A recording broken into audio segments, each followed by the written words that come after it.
If you can get your hands on some of this Norfolk Pine, what I've got here is a 10 by 10 by 3 inch deep block that I've been sitting on my shelf there drying out, I guess, for about 2.5, 3 years. I've turned it many times before and it's a nice bit of wood. The grain structure is extremely nice, and the patterns that it reveals is great. It's got some oranges and greys and silvers, and you know, the pine as it should be.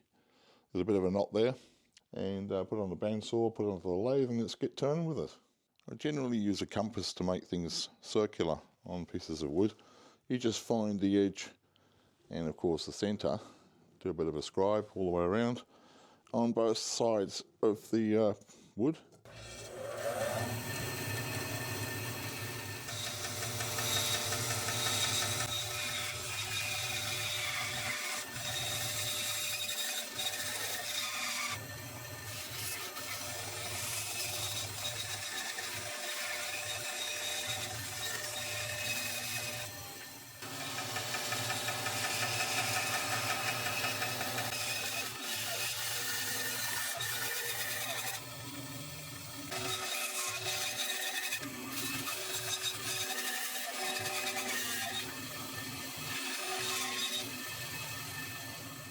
So it's relatively important to get the grain the right way, given I've chosen this to be the bottom of the bowl and this to be the top.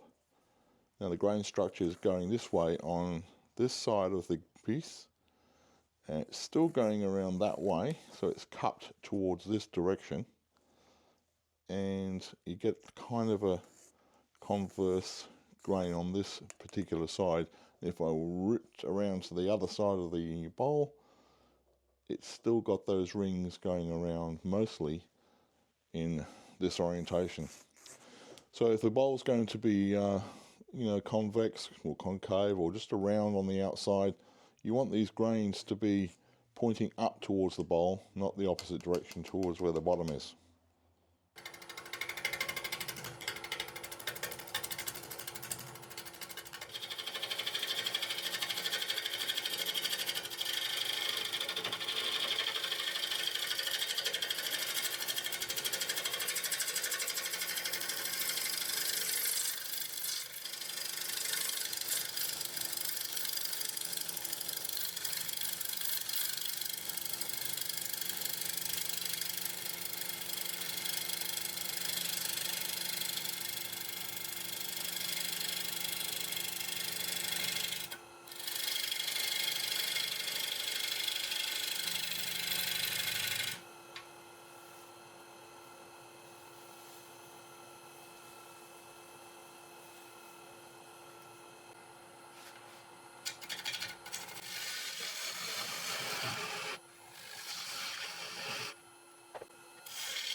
Fairly chuffed with the outside of the bowl. Got a nice curve going down, and I've got a foot being developed on the edge there. A fair bit of sanding to be done, but mainly it's come out quite looking nice. And the coloration of this wood, Norfolk Pine, is very, very nice. Yeah, you can't beat this wood for some reason. I can't really remember where I got it from. It was online. Some guy's company was specialising in the Norfolk Pine product. It wasn't very expensive. It's a nice bit of wood to turn, I can say. Very enjoyable. So we're going around to the front, as usual. Going to hollow out the bowl and try and get a very thin wall going, and with traditional finishes. So stick with me, guys.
So I've just discovered that the bottom of this bowl is about 1/8, maybe 3/16 thick because of the convex foot. So this is going to be an extremely thin bottom on this bowl. It could actually come all the way through. Bear with me, guys, this could be a disaster in its making.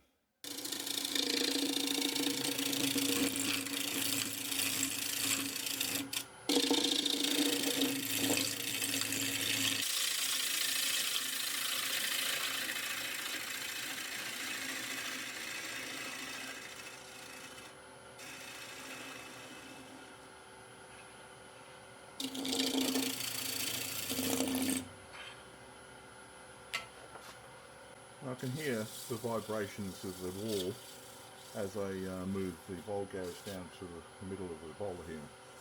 That means the harmonics in the spin is on a very, very thin wall. So I'm going to use a very sharp scraper, just get rid of the tool marks, and that should just about do it. And I don't mean do it by going through the bottom of the bowl. I just hope that it comes out nice on the inside.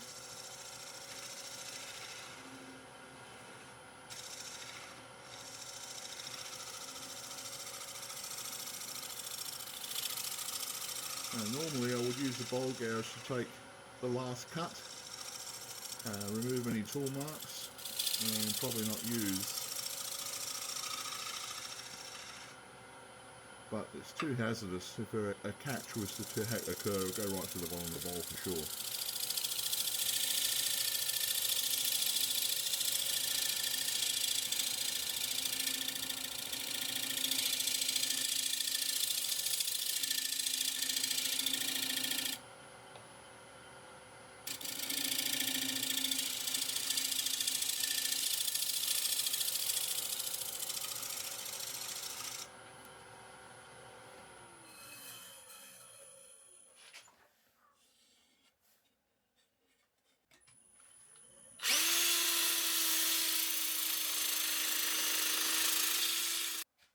So I was sanded this down to 320 grit, and if you won't be able to see this on the camera, but if I move the bowl from side to side, it's flexing at the bottom. So it's probably less than 1/8 of an inch now at the bottom of that after sanding. But you know, I'm going to press on to the end. I mean, if it goes through to the end, well, that's a lesson learnt. Don't go too close to the fire, you're going to get burnt. So I'm going to apply the cellulose, myelin cellulose sealer, sanding sealer, the Acks paste, the Acks polish, and a bit of friction, possibly. I'm going to turn the bowl around and take this, well not, I'm not going to take the foot entirely off. I'm going to leave a little bit of it on, just to give it a bit of thickness at the bottom. You'll see, follow me.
Well, as the bowl turned round, it's polished on the inside and outside. It's come out pretty nice, but this foot I'm just going to take off probably half of the tenon and leave the other half, maybe in like a cone in the centre, just to give that bit of strength on the bottom, because it is less than 1/8 of an inch.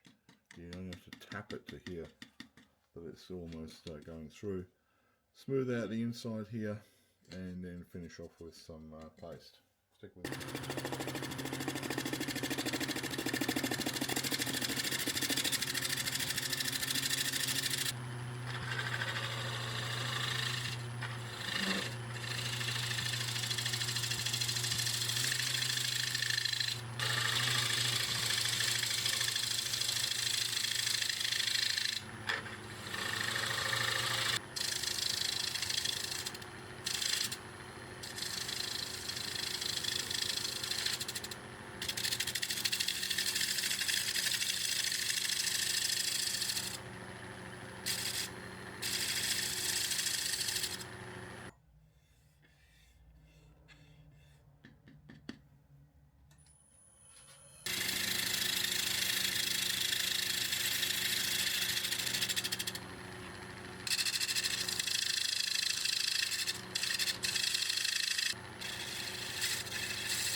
that's about as close I dare go without going through the whole thing. Still left a little nub there for the maker's badge to be plonked. I'll get this finished off. Well, there she is. She's finished, and it's come out relatively well actually, and I say from the bottom of the bowl was my little dimple round, I call it.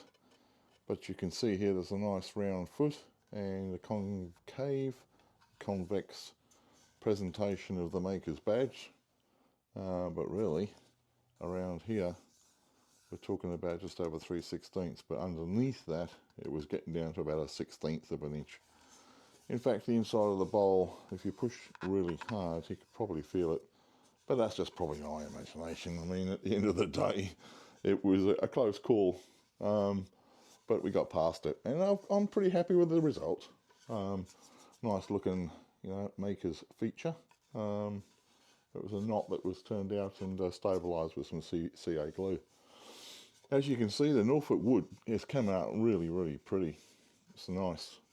The images on the side of that bowl is very, very pleasing. So there you have it, guys. Another project finished in the wind. That will certainly sell to somebody out on Etsy for me, and get a few bucks for the labour. But most importantly, you guys have been following my channel extremely well just lately, getting some good views on some videos, so I'm very pleased about that, and it's all up to you guys for doing that. So thank you very much, and see you next week, guys. Cheers.